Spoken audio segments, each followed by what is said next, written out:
आप protein use करते हैं? बिल्कुल करता हूँ। कितने का लेते हैं protein supplement? 2400 rupees per KG. एक स्कूप लेते होंगे, 24 ग्राम्स प्रोटीन मिलता होगा। 24 ग्राम प्रोटीन, करेक्ट। आपने उसका स्कूप साइज चेक किया कभी? व्हाट आई रिमेम्बर कुछ 50 to 60 ग्राम्स का होता है। आज से 5 साल पहले वो 30 ग्राम का हुआ था। उसके बाद फिर प्रोटीन प्राइसेस बढ़े, मार्केट में कंपटीशन भी था, तो ब्रांड्स ने क्या किया, 30 ग्राम के स्कूप साइज को बढ़ा के 32 ग्राम का प्रोटीन का स्कूप कर दिया। प्रोटीन अभी भी उसमें 24 है, स्कूप साइज हो गया 32 ग्राम। 24 ग्राम प्रोटीन आज से 5 साल पहले भी मिल रहा था पहले, लेकिन आपको 30 ग्राम के स्कूप में मिल रहा था, अब वो 32 ग्राम्स में हो गया था। तो फिर बाकी कंटेंट क्या है? बहुत फेमस सेलिब्रिटी ने ऐसा क्लेम किया था कि एक स्कूप ऑफ प्रोटीन कई सालों तक आपकी बॉडी में रहता है। Protein shakes are really bad. Like, can you elaborate? It takes 3 years to digest one scoop of protein shake, by the way. It stays in your body.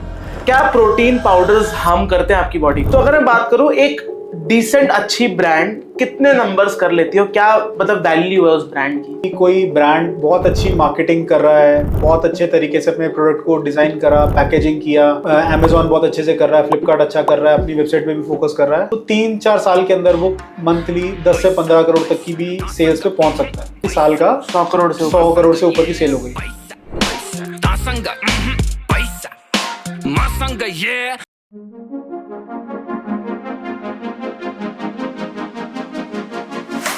Welcome to कुशल्स conversations. आज के इस podcast में मेरे साथ है doctor Raghav Singhal. आप कहोगे ये कौन है? सो आई एम श्योर जब हम छोटे थे, हम मेडिकल स्टोर पे कभी जाते थे, एक प्रोडक्ट, एक डब्बा पड़ा हुआ हम देखते थे मेडिकल स्टोर्स पे, बड़ा बड़ा एंड्योरा मास्क का। So he is the second generation of Endura mask and आज की वीडियो में हम इनसे बहुत कुछ जानेंगे about D2C marketing, about truth about protein powders and a lot of fitness supplements जो इंडिया में सेल होते हैं, कैसे ब्रांड्स ऑपरेट करती हैं, कैसे अगर आप भी एक नए फिटनेस या फिर अगर आप कुछ भी एक प्रोडक्ट लॉन्च करना चाहते हो इन दी फिटनेस इंडस्ट्री, आप कैसे अपना खुद का ब्रांड लॉन्च कर सकते हो without even having your own manufacturing setup. ये सारी डिटेल्स आज की इस पॉडकास्ट में हम जानेंगे through our today's guest doctor Raghav Singhal. Raghav sir, again welcome to our podcast. Quick introduction about yourself. Okay, so my name is Raghav and I run a company named Swasthyam wellness. तो इंडिरामा से जर्नी स्टार्ट हुई, मैंने अपना business join किया, तो already हमारी इंडिरामा वाली जो कंपनी है, करीबन 20-22 साल से हम लोग उसमें काम कर रहे थे। सो मैंने उस कंपनी में ज्वाइन किया। Which year? 2010। ओके। सो शुरू के 4-5 साल मैंने उस कंपनी में काम किया, एक्सपोर्ट सीखे कैसे होते हैं, अपना ई-कॉमर्स विंग सेटअप किया, अपना कस्टमर रिलेशनशिप मैनेजमेंट का जो एक सिस्टम है वो डेवलप किया, प्लांट ऑटोमेशन में काम किया। तो बिज़नेस की सारी इंसाइट सीखी वहाँ पे मैंने कि कैसे बिज़नेस होता है, कैसे सब चीज़ें आपको मैनेज करनी है, वो सारी चीज़ें सीखी। उसके बाद 2016 में हम लोगों ने स्वास्थ्यम वेलनेस शुरू की। स्टार्ट किया था एज अ लाइन एक्सटेंशन कि सप्लीमेंट्स हम लोग कर ही रहे हैं, सो फूड वर्टिकल में और क्या कर सकते हैं। So we started with beverages.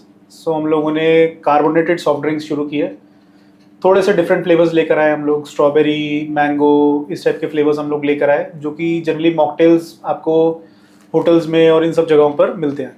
तो हम लोगों का प्लान था कि उनको एज अ 10 रुपी बॉटल में लॉन्च करने का, ताकि मासेज में हम लोग उस प्रोडक्ट को लेकर जा पाएँ। वो लॉन्च किया। फिर हम लोगों ने aloe vera based fruit juices launch किए, अच्छा किया, प्रोडक्ट अच्छा चल रहा था, बेस सेटअप होना शुरू हो गया था हमारा। लेकिन फिर उसके बाद कोविड आ गया। कोविड में आपको पता है कि बहुत सारी चीज़ें चेंज हुई, बेवरेज इंडस्ट्री को बहुत लॉसेज हुए उस टाइम, क्योंकि लोगों ने कोई भी ठंडी बेवरेज पीनी बंद कर दी थी। उनको था कि अगर जनरली ठंडा पीते तो गला थोड़ा सा कई बार हो जाता है ख़राब, तो गला ख़राब होगा तो हम पहुंच जाएंगे कोविड की तरफ।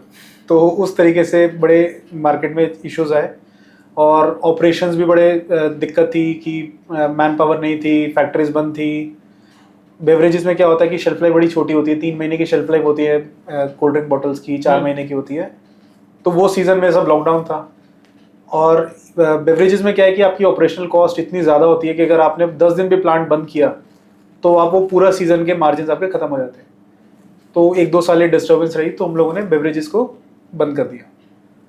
और हम लोग पैरेलली अपना जो लाइन एक्सटेंशन हम लोग देख रहे थे, उसमें एनर्जी बार्स पे हम लोग ऑलरेडी काम करना शुरू कर दिया था हमने। ओके। सो हम लोगों ने एनर्जी बार्स बनाए और एक ब्रांड के साथ हमने टाइप किया। उनको बार्स वो लोग इंपोर्ट कर रहे थे। इंपोर्ट में कई बार चैलेंज होता था कि प्रोडक्ट आने में 40 दिन लग गए, 50 दिन लग गए, रास्ते में प्रोडक्ट डैमेज हो गया, दब गया, तो वो सब चैलेंजेस थे। कभी सामान आने पे इमीडिएटली स्टॉक मूव हो गया पूरा, कभी 2 महीने 3 महीने मूव नहीं हो तो शेल्फ लाइफ कम हो गई उसकी। तो चैलेंजेस थे, तो उन्होंने हमसे बात की कि आप अगर हमारे लिए प्रोडक्ट डेवलप कर सकते हो तो आप प्रोडक्ट डेवलप करो। सो हमारी R&D टीम थी, उन्होंने उनके प्रोडक्ट पे काम करना शुरू किया। हमें 5-6 महीने लगे, लेकिन हम लोगों ने प्रोडक्ट क्लिक किया। ओके। और हम लोगों ने उनके लिए बार्स बना के दी। And this was again in स्वास्थ्य। दिस वाज अगेन इन स्वास्थ्य। एंडोरा मास क्या कर रही थी तब?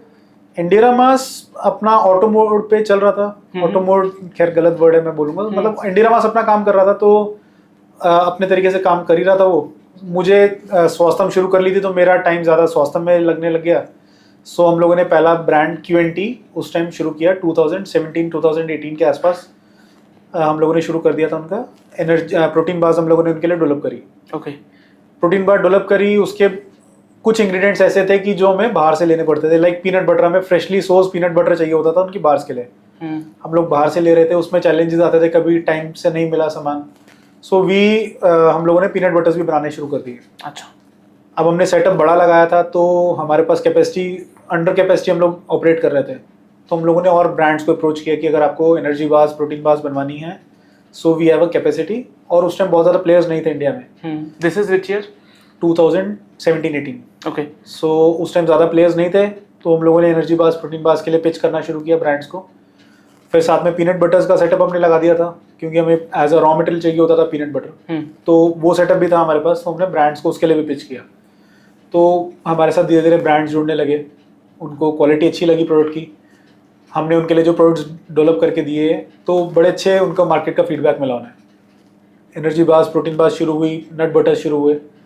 फिर उसके बाद उनकी क्वेरीज थी कि जी हम लोग वेलनेस कैटेगरी में हम काम करते हैं, आप हमें प्रोटीन बार्स, एनर्जी बार्स दे रहे हो, पीनट बटर्स दे रहे हो, तो साथ में आप हमारे लिए प्रोटीन पाउडर बना सकते हो क्या? दीज वर ब्रांड्स लाइक उस टाइम हमारे पास स्टार्टिंग फेज के कैल्बन न्यूट्रिशन आया, नोव का फिट आया, तो इस टाइप के कुछ ब्रांड्स हमारे पास आए स्टार्टिंग में। उन्होंने बोला। Okay. तो पाउडर बैकग्राउंड हमारा रहा ही है, जिसमें हम लोग काफ़ी सालों से पाउडर ब्लेंडिंग कर रहे हैं, उनकी फ्लेवरिंग कर रहे हैं। सोर्सिंग भी हमारे पास थी, हम लोग सारे अपने प्रोटीन्स इंपोर्ट करते हैं, तो इस टाइप का हमारा पूरा सोर्सिंग नेटवर्क था। तो हमने कहा कि ठीक है, हम आपके लिए प्रोटीन पाउडर्स बना के देते हैं। सो हम लोगों ने 1-2 ब्रांड्स के लिए प्रोटीन पाउडर्स भी बनाए। तो फिर उनको ना एक वन स्टॉप सॉल्यूशन मिलना शुरू हो गया ये सब कुछ कि स्वास्थ्य के पास जाइए, उनके पास आपको न्यूट्रिशन बार्स मिल जाएंगी, नट बटर्स मिल जाएंगे, प्रोटीन पाउडर्स मिल जाएंगे। उसके बाद फिर कुछ क्वेरीज आनी शुरू की, कैप्सूल फॉर्मुलेशंस भी हैं क्या आपके पास? सो हम लोगों ने उसका भी सेटअप ऐड कर दिया। सो अब उनको कंप्लीट एक जगह पे सामान सारा मिलने लग गया। And this was all happening in Swasthya wellness. You guys are based out in Delhi. We are based out in west Delhi. Okay. And सारा ऑपरेशंस यहीं से? सारा ऑपरेशन यहीं पर है। हमारा ऑफिस पंजाबी बाग में है, दिल्ली में। वहीं पर हमारी R&D टीम बैठती है, हमारी सेल्स टीम, सारी चीजें वहीं से ऑपरेट होती हैं। And factory is in west Delhi, Nangloi. Okay. So इस तरीके से हम लोगों ने ब्रांड्स के साथ काम करना शुरू किया। And did Endura Mass got sold, or are you guys still into the business? See, Endura Mass got sold in 2022 Okay. August by Cipla. Okay. So we are not doing Endura now.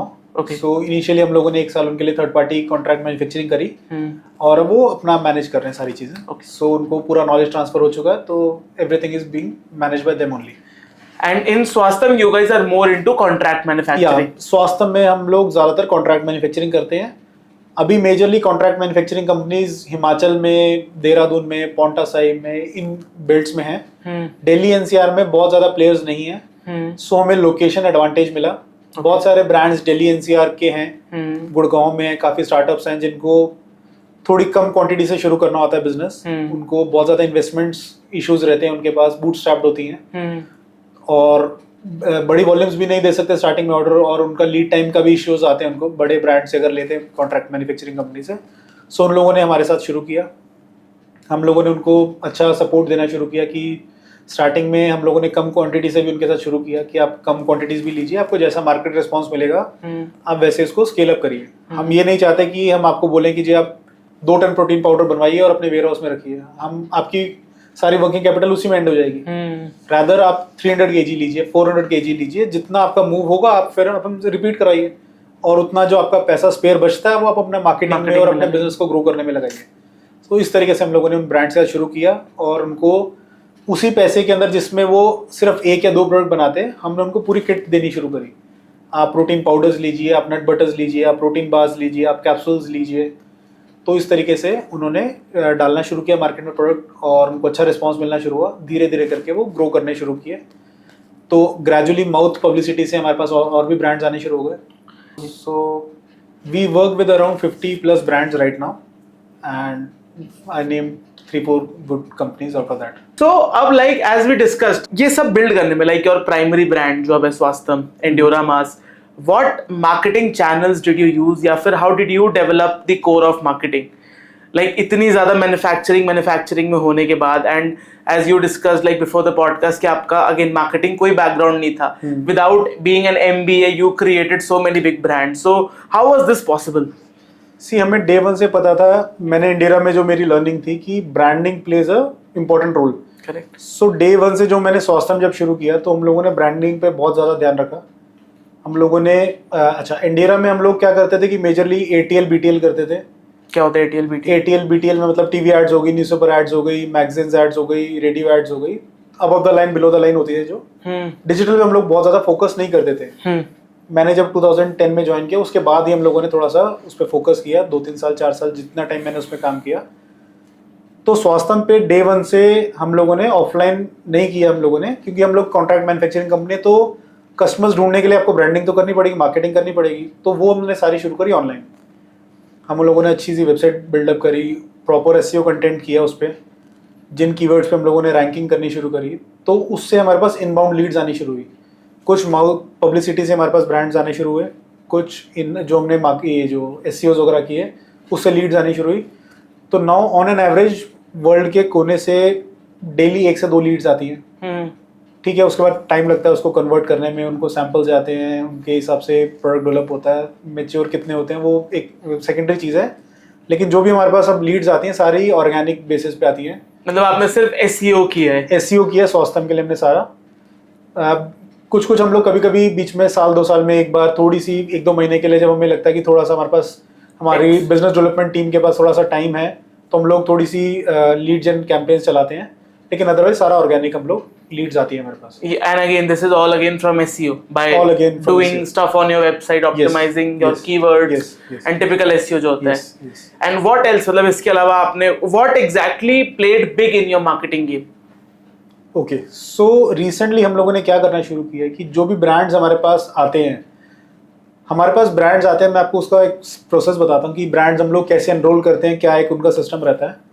Brand आया हमारे पास, कोई startup आया, कोई founder आया, उसने बोला कि ये प्रोडक्ट हमें डेवलप करना है। उनकी कुछ ब्रीफिंग होती है, कुछ उनके माइंड में पॉइंटर्स होते हैं कि जो प्रोडक्ट हमें लॉन्च करना है, सपोज हमें एनर्जी बार लॉन्च करनी है, तो उसमें ये हाईलाइटिंग पॉइंट्स होने चाहिए, ये उसके डूज हैं, ये उसके डोंट्स हैं, हमें इतनी एनर्जी चाहिए, इतनी कैलोरीज चाहिए, इतना प्रोटीन कंटेंट चाहिए, तो उसके हिसाब से हम लोग प्रोडक्ट डेवलप करते हैं। हमें लगा कि जो फाउंडर है बड़ा एग्रेसिव है और बहुत अच्छे से काम करेगा मार्केट में, उसमें वो पूरी एनर्जी है, तो हम लोग क्या करते हैं, उनको सपोर्ट करते हैं, उनको बोलते हैं कि ठीक है आप सिर्फ ग्राउंड वर्क करिए, बाकी बैकएंड हम लोग सपोर्ट करेंगे आपको। ओके, मतलब मैन्युफैक्चरिंग एंड मार्केटिंग। सो हमारी एक इन हाउस सिस्टर कंसर्न है जो कि मार्केटिंग देखती है। उसमें हम उनको बोलते हैं कि जी आपको पूरा मार्केटिंग सपोर्ट हमारी तरफ से रहेगा, मैन्युफैक्चरिंग सपोर्ट रहेगा, प्रोडक्ट रिसर्च हम लोग करके देंगे, पैकेजिंग हम लोग करके देंगे, आपको हम लोग कंज्यूमर पैक प्रोडक्ट दे देंगे कि जो आप सीधे कस्टमर को सेल करिए। सारा ग्राउंड वर्क आप करिए, भागिए मार्केट में, कॉन्टैक्ट्स बनाइए, प्रोडक्ट को लिस्ट कराइए चैनल्स पे, बाकी सारी चीजें हम लोग प्रोडक्ट मार्केट फिट देखिए, पूरा प्रोडक्ट मार्केट फिट देखिए। उसके बाद आपके जो भी कोलैबोरेशंस करने हैं, ऑफलाइन करना है, उसको जो भी करना है वो उस टाइप के ग्राउंड वर्क सारा आप करिए।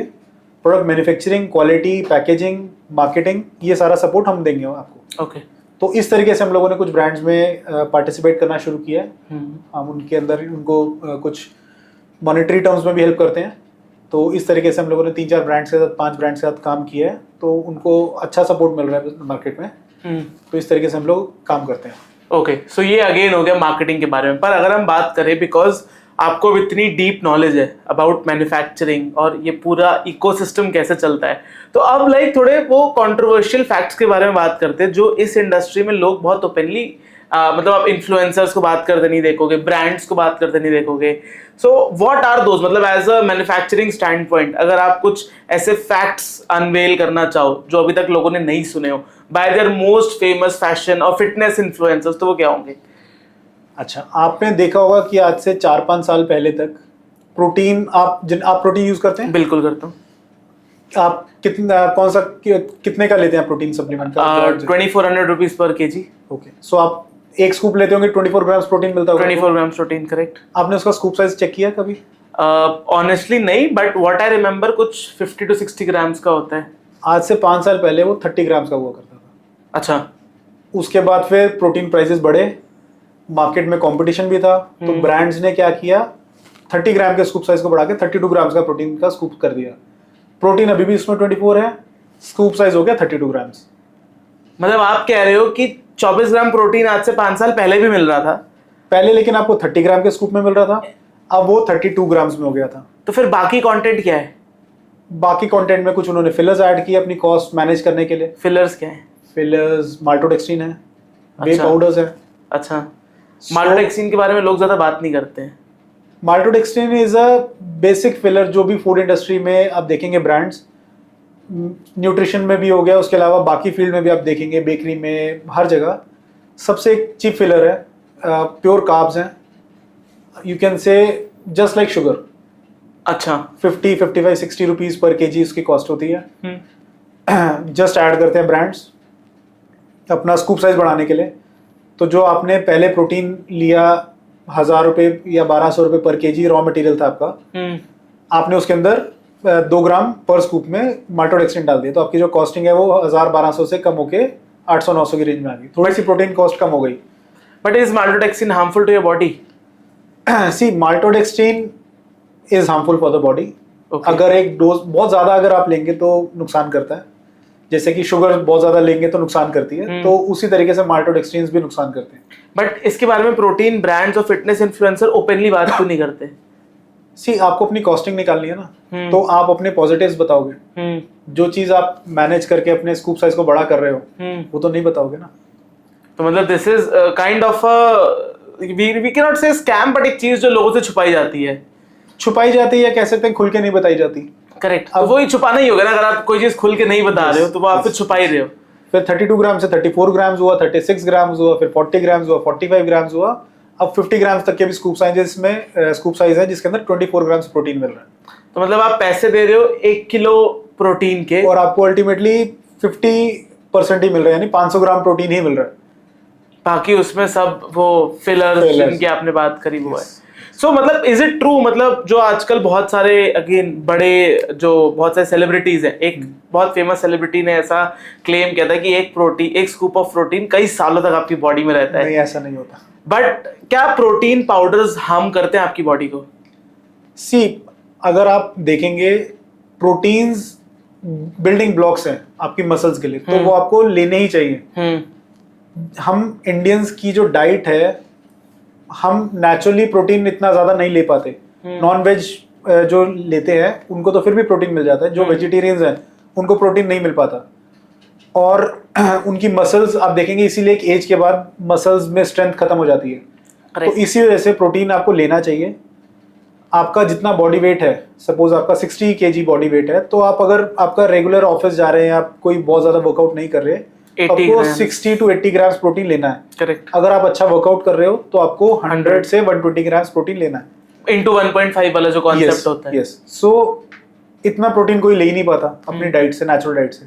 अब अगर आपको नेचुरल डाइट से नहीं मिलेगा तो आपको कुछ तो सप्लीमेंट करना पड़ेगा। करेक्ट। तो वो आप प्रोटीन शेक से ले सकते हैं। पर जो आपने मतलब मैं इसको एडल्ट्रेशन नहीं बोलूंगा कि फिलर्स जो ऐड कर रहे हैं बिना इतनी ट्रांसपेरेंसी से बताए, तो क्या ये हार्म नहीं करते आपकी किडनी या लिवर को? जैसे कहा जाता है प्रोटीन के बारे में, मतलब अगर आप अपने मॉम डैडी के पास जाओ और बोलो यार मैं ये प्रोटीन ले रहा हूँ, उसको डब्बा कंसिडर करते हैं कि यार ये तो आर्टिफिशियल चीज है, how safe is that? So how true is that as a manufacturing standpoint, कि कितने सेफ है प्रोटीन, कंसिडरिंग कि मतलब एक स्कूप में यू आर गेटिंग 24 ग्राम्स, उसमें फिर बहुत कुछ अदर मिक्स्ड है। सी, ऐसा नहीं है कि अगर आप उसके अंदर माल्टोडेक्स्ट्रीन डाला तो प्रोडक्ट हार्मफुल हो गया, ऐसा नहीं है। प्रोडक्ट अच्छा है, लेना चाहिए, आपकी प्रोटीन रिक्वायरमेंट पूरी होती है। हाँ, लेकिन कॉस्ट मार्केट में ऐसा होता है कि जो ब्रांड्स हैं वो बोलते हैं कि हमें compete भी करना है दूसरे ब्रांड्स के साथ। अगर मार्केट में 10 ब्रांड्स हैं, 6 ब्रांड्स अपना स्कूप साइज बड़ा करके प्रोटीन डिलीवर कंटेंट कम दे रहे हैं, उनको 24 ग्राम्स देने के लिए 50 ग्राम्स का सूप कर रहे हैं, तो बाकी ब्रांड्स को भी मजबूरी में अपना स्कूप साइज बड़ा करना पड़ता है। एंड क्या ये ट्रेंड हमने इंडिया में देखा है कि ब्रांड्स ने बहुत प्राइसिंग स्लैश की है टू सर्वाइव कॉम्पिटिशन? ब्रांड्स ने प्राइसिंग बहुत ज़्यादा स्लैश नहीं करी है, प्राइसिंग सेम रखी है, लेकिन रॉ मटेरियल के प्राइसेस बहुत ज़्यादा इंक्रीज हो गए हैं, तो कंपैरेटिवली प्राइसेस इंक्रीज नहीं किए हैं, उन्होंने अपने स्कूप साइज बढ़ा दिए। तो स्कूप साइज बड़ा करने से अल्टीमेटली उनकी एक तरीके से कॉस्टिंग सेम रह गई है, लेकिन कस्टमर को प्रोटीन कम मिला और उनकी कॉस्टिंग मैनेज हो गई। So does this have any effect on your health और again you know the quality of product they are getting? See the quality of product उसमें कोई डिफरेंस नहीं आता। हाँ ये है कि सपोज आप पहले 1 ग्लास दूध से जो आपको न्यूट्रिशन मिलना है वो आपको 2 ग्लास पीने पड़ेंगे, तब आपको उतना न्यूट्रिशन मिलेगा। सो आप उस तरीके से देखिए कि आप 2 ग्लास के पैसे दे रहे हैं और आपको मिल रहा है 1 ग्लास का न्यूट्रिशन है।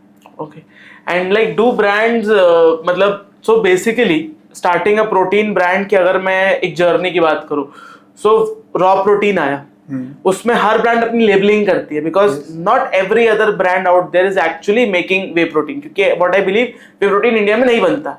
सी इंडिया में वे प्रोटीन बनता है, बहुत कम बनता है, क्योंकि वे प्रोटीन जो बनता है वो चीज मैन्युफैक्चरिंग का बाय प्रोडक्ट है। करेक्ट। इंडिया के बाहर, इंडिया में तो लोगों का ट्रेंड है कि हम लोग दूध पीते हैं, बचपन से दूध पीते आ रहे हैं हम लोग। यूएस में, यूरोप में लोग दूध नहीं पीते। वहां पर जो काउज हैं उनका जब दूध निकला तो उसको कुछ प्रिजर्व करना है ना आपको, तो वो लोग उसका चीज बना देते हैं। जब चीज बनता है तो उसका बाय प्रोडक्ट होता है वे। अब उस वे को स्टार्टिंग में पिग फार्म्स में और इन सब में जाता था वो एज अ बाय प्रोडक्ट। उन्होंने उसको साइंस डेवलप करी, मतलब उन्होंने देखा कि उस पर क्या कर सकते हैं, तो उन्होंने उसको ड्राई करना शुरू कर दिया ताकि वो स्टोर कर पाए उसको। जब ड्राई किया उन्होंने, जब उसका टेस्टिंग करी, उसकी फिल्ट्रेशन वगैरह करने के बाद तो देखा कि ये बड़ा अच्छा प्रोटीन का सोर्स है। तो उन्होंने दूसरी कंट्रीज को एक्सपोर्ट करना शुरू करा वो। तो जब एक्सपोर्ट होना शुरू हुआ तो लोगों ने देखा कि बड़ा अच्छा फॉर्मेट है, बड़ा अच्छा सोर्स है प्रोटीन का, हाई प्रोटीन सोर्स है, तो उन्होंने उसको यूज करना शुरू किया। तो अब इंडिया में जो मेजरली प्रोटीन आता है एज अ रॉ मटेरियल वो यूएसए से, यूरोप से आता है। Okay, at what price? आज प्राइसेस बहुत ज्यादा इंक्रीज हो गए हैं मार्केट में, तो 1500-1400 पर केजी बेसिक प्राइस है रॉ मटेरियल का। And this is bulk pricing? This is bulk. अगर आप कितना बल्क? 1 टन 2 टन अगर आप रॉ मटेरियल ले रहे हैं तब ये प्राइसिंग है। मतलब कई करोड़ों का सामान आपको लेना है टू गेट 1500? कुछ मतलब 10-20 लाख का तो आपको एटलीस्ट लेना पड़ेगा, तब जाके आपको ये कॉस्टिंग आएगी। सो ब्रांड्स इसको कंसिडरिंग, मैं अगर एक प्राइस कैलकुलेशन करूं, मेरे को Amazon पे 1 kg प्रोटीन 2400 का मिल रहा है।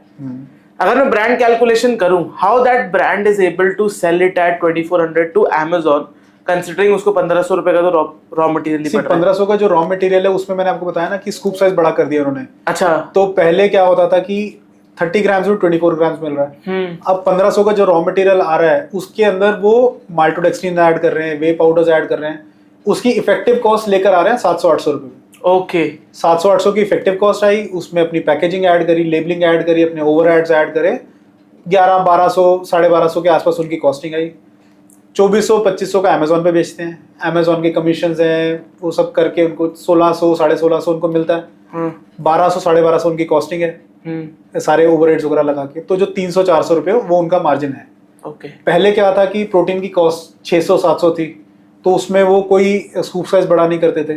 उसी में फ्लेवरिंग करी उन्होंने, डाइजेस्टिव एंजाइम्स ऐड की, ये सब करके 700-800 की कॉस्टिंग थी और वही प्रोडक्ट 2500 का बिकता था।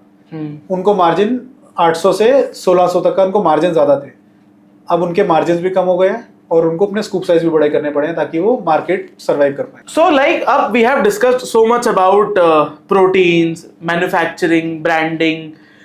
Anybody willingly to start his or her own brand, what is the right pathway, and do you think this is a very good industry to start your brand in? Yes, industry बहुत लिक्रेटिव है, बहुत brand इसमें enter कर रहे हैं, potential बहुत है, specially after Covid. लोग हेल्थ कॉन्शियस हो रहे हैं, उनको अपनी बॉडी की रिक्वायरमेंट्स समझ आ रही हैं। अदरवाइज लोग निगलेक्ट करते थे, जब तक एक्सट्रीम नहीं होता था डॉक्टर के पास जाके, डॉक्टर जब तक सजेस्ट नहीं करता था कि आपको मल्टीविटामिन लेने हैं, आपको प्रोटीन्स लेने हैं, जब तक नहीं लेते थे। अब ये हो गया कि आपके एल्डरली भी जो है आपके घर में, सपोज आपकी मदर है, उन्होंने भी मल्टीविटामिन लेने शुरू कर दिए पोस्ट कोविड। करेक्ट। तो ये अवेयरनेस क्रिएट हुई है, मार्केट साइज तो नेचुरली इससे बड़ा है। सो बहुत अच्छा पोटेंशियल है। ब्रांड अगर अपना एक निश क्रिएट करता है कि मेरे को इस टाइप की ऑडियंस को कैटर करना है या इस टाइप के प्रोडक्ट्स मेरे को मार्केट में लॉन्च करना है, तो बड़ा अच्छा पोटेंशियल है इसमें इस कैटेगरी में, न्यूट्रिशन में, न्यूट्रा में, और ब्रांड्स कर सकते हैं इसमें। So मतलब according to you, what do you think competition is doing to this market? मतलब there are international brands like On, and there are local brands, not local but Indian made grown brand. brand. जैसे अभी बहुत famous एक creator है flying beast, उन्होंने अपनी brand launch करी beast life. So how do you think can like anybody start his और हर protein brand? मतलब दो गौरव Taneja being a creator himself and a proper bodybuilder into the fitness industry, like how he was able to start his brand without having a proper manufacturing setup? मैंने आपको बताया ना कि there are a lot of companies जो third party manufacturing करते हैं, like Swasthyam हम लोग भी करते हैं काफ़ी ब्रांड्स के लिए। सो इसमें कोई भी ब्रांड ओनर है या जो फाउंडर है जिसको ब्रांड अपना लॉन्च करना है, अपना निश डिसाइड करे कि मेरे को किस टारगेट ऑडियंस को फोकस करना है। प्रोटीन्स में आना है अगर मुझे, तो मेरे को किस पॉइंटर्स के ऊपर प्ले करना है, मेरे को कोई ऐसे पेटेंटेड इंग्रेडिएंट्स डालने अपने प्रोडक्ट में जो वेल रिसर्च्ड हो, उन इंग्रेडिएंट्स के हिसाब से मेरे को मार्केटिंग करनी है। तो आपको एक प्रोडक्ट मार्केट फिट ढूंढना पड़ेगा कि आपका जो प्रोडक्ट है उसके क्या यूएसपीज हैं, जो ऑलरेडी एग्जिस्टिंग ब्रांड्स हैं मार्केट में उनसे क्या डिफरेंशिएटिंग पॉइंट्स हैं आपके प्रोडक्ट में। तो एक आपको कॉम्बिनेशन बनाना पड़ेगा। तो उसमें अगर आपकी टीम है मार्केट रिसर्च के लिए तो आप उनसे रिसर्च कराइए, अदरवाइज हम लोग भी करते हैं ब्रांड्स के लिए। ब्रांड्स हमारे पास आते हैं अपनी विजन लेके कि हमें इस टाइप का प्रोडक्ट लॉन्च करना है, ये हमारी टीजी हमें ऑनलाइन काम करना है और हमें न्यूट्रास्यूटिकल में रहना है, हमें पाउडर्स में रहना है। तो पाउडर्स में आप हमारे लिए क्या कर सकते हैं, हमें कोई प्लांट प्रोटीन लॉन्च करना है। तो उस टाइप से फिर हमारी R&D टीम है उनको गाइड करती है कि ठीक है, प्लांट प्रोटीन में ये सारे ऑप्शंस हैं आपके पास, इनके साथ आप एक कॉम्बिनेशन बना सकते हैं। ये 2-3 इंग्रेडिएंट हैं जो वेल रिसर्च हैं, रिसेंटली मार्केट में आए हैं, आप इनको अपने प्रोडक्ट में ऐड करिए, इनके ये बेनिफिट्स हैं। तो उस टाइप से हम उनको पूरा सपोर्ट देते हैं R&D का, और ब्रांड्स फिर ये सब फिगर आउट करते हैं कि ठीक है क्या कॉस्टिंग होगी, कैसे लॉन्च करना है, वो सारी चीज़ें करके फिर वो लॉन्च करते हैं। So again, in the case of Flying Beast, like what do you think what exactly he did? Protein बाहर से आ गया, सोर्सिंग हो गई, उसके बाद क्या क्या किया होगा? ओके, सो उन्होंने एक मैन्युफैक्चरिंग पार्टनर ढूंढा, मार्केट में देखा कि जो ब्रांड्स अभी हैं उन्होंने थोड़ा सा स्वीटनेस वाले पॉइंट के ऊपर अपना मार्केटिंग को ज्यादा फोकस किया। बाकी ब्रांड्स में बहुत ज्यादा स्वीटनेस होती है प्रोटीन्स में ना। Correct, I agree. प्रोटीन का जो टेस्ट है थोड़ा सा उसको मास्क करने के लिए, फ्लेवर्स को एनहांस करने के लिए ब्रांड्स उसमें स्वीटनेस ज्यादा डालते हैं, ऐड करते हैं। तो उन्होंने उसमें स्वीटनेस कम रखी और उस पॉइंट को प्रमोट किया कि हमारे ब्रांड में स्वीटनेस कम है, क्योंकि हम इसको नेचुरल फ्लेवर्स जो हैं वो हम आपको दिखाना चाहते हैं अपने product. But how is true is that कि नेचुरल फ्लेवर्स है?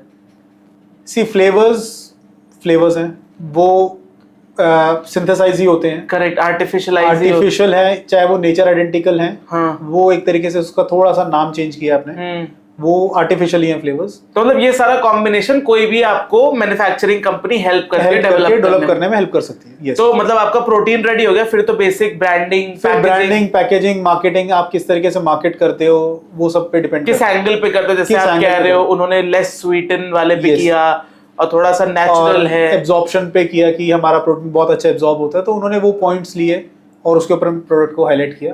अब जैसे आपने एब्जॉर्प्शन वाली बात करी, सो एब्जॉर्प्शन जब चीजें आती है प्रोटीन में, तो एग्जैक्टली मैन्युफैक्चरिंग पॉइंट पे क्या कुछ प्लस माइनस आपको करना पड़ता है? Okay, so there are digestive enzymes.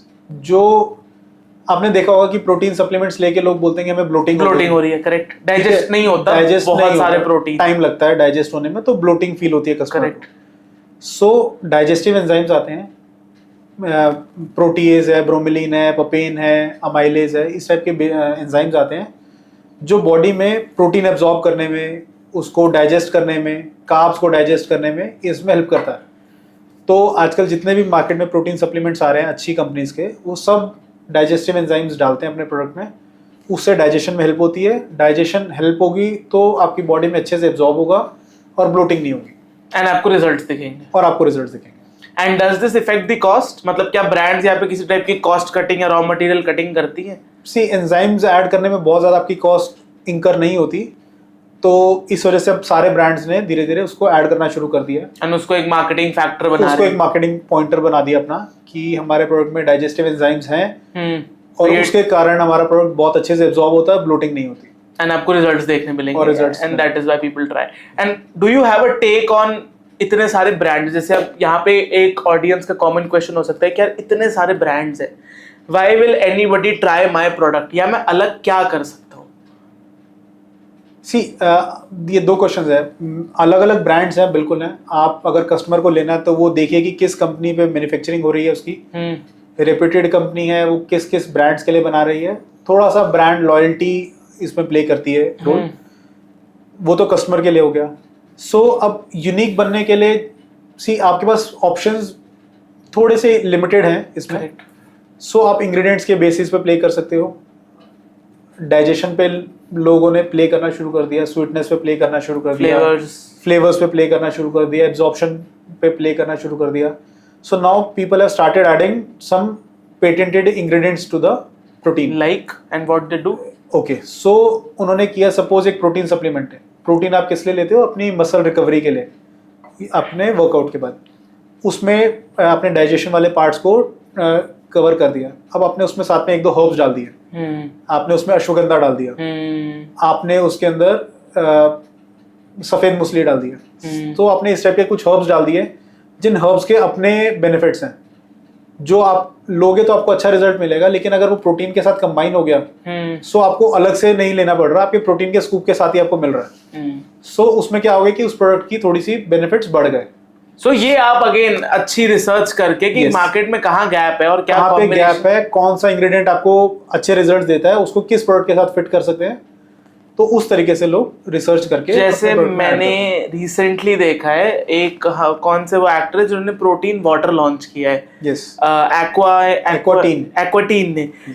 Today only in the gym I saw कि they are even adding protein के साथ BCAA। यस, तो मतलब आप कुछ ऐसी बात कर रहे हो, कुछ कॉम्बिनेशंस बना के आप अपने प्रोडक्ट को, जैसे आपने देखा होगा ब्रांड्स ने करक्यूमिन ऐड किया कि वो आपको बेनिफिट करता है, तो इस तरीके से रिकवरी में, तो इस तरीके से आप अपने प्रोडक्ट में कुछ एडेड चीजें डाल के उसके USPs बना सकते हैं। तो अब तो बात हो गई, लाइक प्रोडक्ट हमने डिसाइड कर लिया, बना लिया, बेचना शुरू कर दिया, but if I want to know the TAM, मतलब सब शार्क टैंक देख रहे, सबको पता है कि यार मार्केट फिट कितना बड़ा है। सो अगर मैं बात करूं, एक डिसेंट अच्छी ब्रांड कितने नंबर्स कर लेती हो, क्या मतलब वैल्यू है उस ब्रांड की? अगर मैं बात करूं कि कोई ब्रांड बहुत अच्छी मार्केटिंग कर रहा है, बहुत अच्छे तरीके से अपने प्रोडक्ट को डिजाइन करा, पैकेजिंग किया, Amazon बहुत अच्छे से कर रहा है, फ्लिपकार्ट अच्छा कर रहा है, अपनी वेबसाइट पे भी फोकस कर रहा है, तो 3-4 साल के अंदर वो मंथली 10 से 15 करोड़ तक की भी सेल्स पे पहुंच सकता है। ओके, और मंथली 10 से 15 करोड़ का मतलब हो गया कि साल का 100 करोड़ से ऊपर की सेल हो गई। और इस इंडस्ट्री में जो भी ब्रांड प्रॉफिटेबल है उसको 3x का नंबर बड़ी इजीली मिल जाता है। सो अगर आप 2-3 साल 4 साल बहुत अच्छे से डेडिकेटेडली काम करोगे, मंथली 10-15 करोड़ की सेल पे पहुंचते हो, सो आपका ब्रांड 300 करोड़ का बन गया। मतलब विद इन हाफ डेकेड के अंदर आप 300 करोड़ का ब्रांड, मेहनत करनी पड़ेगी उसके लिए, ऑब्वियसली आई एम श्योर काफी मेहनत करनी पड़ेगी। एंड लाइक जब आपने भी मार्केटिंग वाली चीज टच करी, तो व्हाट डू यू थिंक कि इन टाइप की ब्रांड्स के लिए सबसे अच्छा क्या वर्क करता है? ई-कॉमर्स, D2C, मार्केट प्लेसेस और क्विक कॉमर्स, या एनीबडी स्टार्टिंग न्यू? एंड जैसे आप भी काफी सारे नए ब्रांड्स को फंड कर रहे हो, so how do you give advisory to them कि यार तुम D2C पे फोकस करो, you focus more on quick commerce या Amazon या खुद की website? How do anyone decide? Okay, जब आप अपना ब्रांड लॉन्च करते हो, फर्स्ट मैंडेटरी थिंग आपको अपनी वेबसाइट एक बनानी है, ताकि कस्टमर जाके आपके ब्रांड के बारे में रिसर्च करे, स्टडी करना है, वो पढ़ना है, ट्रस्ट है एक बेसिक। तो वो सारी चीज़ों के लिए आपकी प्रॉपर इंफॉर्मेटिव वेबसाइट होनी चाहिए। उसके बाद आप मार्केट प्लेसेस हैं, Amazon, फ्लिपकार्ट, जिस पे सबसे ज़्यादा बाइंग होती है, इन दोनों प्लेटफॉर्म्स के ऊपर, ई-कॉमर्स प्लेटफॉर्म्स के ऊपर अपने प्रोडक्ट को लिस्ट करिए, बहुत अच्छी सी लिस्टिंग बनाइए, जो भी आपके प्रोडक्ट के बेनिफिट्स हैं उन सबको प्रॉपरली SEO के हिसाब से आप लिस्टिंग क्रिएट करिए, A+ लिस्टिंग करिए, इस पे सेल्स शुरू करिए। क्विक कॉमर्स आप इमीडिएटली नहीं ऑनबोर्ड हो पाएंगे, दे हैव अ क्राइटेरिया, उनका एक क्राइटेरिया है कि वो मार्केट रिसर्च करेंगे, आपका प्रोडक्ट कितनी विजिबिलिटी है, कैसी सेल हो रही है, उन सब के पैरामीटर्स के बाद ही वो लोग आपके प्रोडक्ट को एनरोल करेंगे। लेकिन Amazon, फ्लिपकार्ट पे आप लोग अपने ब्रांड को एनरोल कर सकते हैं, उस पर सेल्स लानी शुरू करिए। कस्टमर आपकी वेबसाइट, आप अपनी वेबसाइट के ऊपर एड्स करेंगे, आपको ROAS कम मिलेगा, उसमें आपके एक्सपेंसेस भी ज़्यादा होंगे, क्योंकि कस्टमर को डे 1 पे किसी ट्रस्ट नहीं आएगा आपकी वेबसाइट पे, उसको लगेगा कि मैंने प्रीपेड ऑर्डर दे दिया तो प्रोडक्ट आएगा या नहीं आएगा। करेक्ट। सो Amazon पे उसको ट्रस्ट है, तो इसलिए आपको Amazon पे अपनी मैंडेटरीली लिस्टिंग होनी चाहिए आपकी, ताकि आपका प्रोडक्ट वहां पर लिस्ट होगा तो वहाँ पर कस्टमर देखेगा उसको प्रोडक्ट अच्छा लगा, उसको रिव्यूज़ रेटिंग्स दिखेंगे कि हाँ प्रोडक्ट लोगों ने लिया है, उसका फीडबैक अच्छा है, लोग वहाँ से बाइंग शुरू करेंगे। उसके बाद आप धीरे धीरे करके अपनी वेबसाइट पे भी कस्टमर को ला सकते हो। वो डिपेंड करता है आपका मार्केटिंग बजट कितना है। अगर आपको लगता है कि मेरे पास बजट बहुत ज़्यादा नहीं है तो आप अमेजॉन फ्लिपकार्ट अच्छे से करिए, वहाँ से सेल जनरेट करिए। अगर आपको लगता है कि नहीं मेरे को अपनी पैरेलली ब्रांडिंग करनी है और मेरा एक विजन है कि मेरे को इसको बहुत स्पीड से ग्रो करना है, तो आप पैरेलली अपनी ब्रांडिंग भी करिए अपनी वेबसाइट पे ले जाकर। तो आप ये तीनों चीज़ें करिए और साथ साथ फिर अगर आपका परफॉर्मेंस अच्छी होगी, आपकी सेल्स अच्छी होगी, तो फिर पैरेलली आप क्विक कॉमर्स को ट्राई करते रहिए। जिस दिन आप एलिजिबल हो गए उनके क्राइटेरियाज में, आप क्विक कॉमर्स पे जाइए और क्विक कॉमर्स पे जाके it will be a turn around for you. So उस पे नंबर्स, यू बिलीव कि quick commerce is a turn around for e-commerce brand? Yes. Any thoughts? See quick commerce बहुत speed से ग्रो हो रहा है इंडिया में। आप देखेंगे ऑनलाइन जो भी सेलिंग हो रही है, majority of it is impulse buying. Correct. लोगों के पास टाइम नहीं होता, दैट इज वन रीजन कि ऑनलाइन परचेज करते हैं, लेकिन बहुत हद तक इम्पल्स बाइंग भी होती है उसमें। और इम्पल्स बाइंग में क्या होता है कि अगर आपको प्रोडक्ट बहुत जल्दी मिल जाए, सो उसमें आप फिर डिस्काउंट्स और किस रेट पे प्रोडक्ट सेल हो रहा है वो नहीं देखते। आई एम श्योर कि आप कोई कॉमर्स पे ज़ेप्टो, ब्लिंकिट पे लेते हो, आपने कभी डिस्काउंट नहीं देखा होगा, आपने उस पे कन्वीनियंस देखी होगी कि मेरे को 10 मिनट में प्रोडक्ट मिल जाएगा। इनफैक्ट मेरे माइंड में तो ये भी है कि अगर वहां से कुछ मंगा रहा हूँ तो मुझे अप्लाई कूपन वाले सेक्शन पे जाना ही नहीं है, कुछ है ही नहीं, कुछ है ही नहीं, कुछ होगा भी नहीं, मैंने अपना टाइम नहीं लगाते। करेक्ट। और सीधा बाय कर लेते हैं। अमेजॉन फ्लिपकार्ट पे कस्टमर जाएगा तो पहले फ्लिपकार्ट देखेगा, अमेजॉन देखेगा कहाँ पर क्या डील मिल रही है, वो उसके बाद ऑर्डर करेगा। फिर वेबसाइट देखेगा, ब्रांड वेबसाइट की, वहां पर कोई एक्स्ट्रा कूपन तो नहीं है, जहां से उसको सस्ता मिलेगा वहां से लेगा। करेक्ट। और क्विक कॉमर्स में क्या है कि उसको जहां पर कन्वीनियंस मिली कि मेरे को ज़ेप्टो में 10 मिनट में आ रहा है तो मैं ज़ेप्टो से ऑर्डर कर देता हूं। और आरटीओस भी बहुत सॉर्टेड है, उसमें आरटीओस खत्म हो जाते हैं। क्विक ई कॉमर्स में क्या है कि आपने प्रोडक्ट ऑर्डर करा, हर एक ब्रांड को ये चैलेंज रहता है कि अमेजॉन फ्लिपकार्ट में करेंगे 15-20% आरटीओस रहने ही रहने, अपनी वेबसाइट पे करेंगे 30-40% आरटीओस रहेंगे, सारे आपके मार्जिन वहां पर किल हो जाते हैं। क्विक कॉमर्स में वो चैलेंज ही नहीं है क्योंकि 10 मिनट में आरटीओस का कोई कॉन्सेप्ट ही नहीं आरटीओ का। करेक्ट, क्योंकि बंदे को प्रोडक्ट मिल जाएगा, बंदा रिसीव कर लेगा, और नहीं भी करेगा तो बंदे ने इंस्टेंट पे किया हुआ है तो अपफ्रंटली वो, और चलो आप सीओडी भी करेंगे तो 10 मिनट में तो आपका माइंड नहीं बदलेगा ना। करेक्ट, कि आपने अभी ऑर्डर करा 10 मिनट में आपका माइंड चेंज हो गया, ऐसा नहीं होगा। टियर 1 सिटी में what I have seen mostly spending patterns are मतलब either UPI, credit card, because people are so much relying on the debt nowadays कि मतलब ऑफर मिलेगा, स्पेंड बेस्ड बेनिफिट है, ये है वो है। And what do you think कि सबसे अच्छा क्विक कॉमर्स प्लेटफॉर्म अभी कौन सा है? Instamart versus Blinkit versus Zepto versus Flipkart minutes, what do you think? I personally feel Zepto is good. Okay.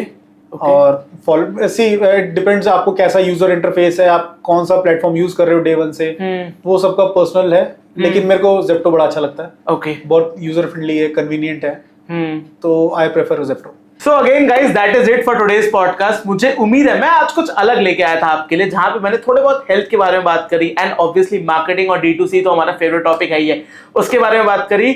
Thanking our guest so much कि उन्होंने हमें इतनी इंसाइटफुल चीजें बताई अबाउट द हेल्थ इंडस्ट्री जो लोगों को अक्सर नहीं पता चलती। In fact I was also very surprise protein का ट्रूथ जान के। आई एम श्योर कि आप लोग में से भी बहुत सारे लोगों को नहीं पता होगा कि how protein companies number game खेल के आपको जो है इधर उधर स्कैम करती हैं। सो आई होप कि आपको ये पॉडकास्ट इंफॉर्मेटिव लगा होगा। अगर इंफॉर्मेटिव लगा है, do share it with your fellow people जो आपको लगते हैं कि उनके लिए पॉडकास्ट हेल्पफुल रहेगा, या फिर जो फिटनेस एंथुसियास्ट है उनको प्रोटीन पाउडर्स के बारे में और बताओ। एंड अगर आपको ये पॉडकास्ट पसंद आया तो हमारे चैनल को सब्सक्राइब करना मत भूलना। हमारे क्लिप्स चैनल को भी सब्सक्राइब और फॉलो करो इंस्टाग्राम और यूट्यूब पे, बिकॉज इस बड़े से पॉडकास्ट की छोटी छोटी क्लिपिंग्स हम वहां पे लेके आएंगे। मिलता हूं दोस्तों मैं आपको ऐसे ही नेक्स्ट किसी इंफॉर्मेटिव पॉडकास्ट में, तब तक के लिए take care and bye bye.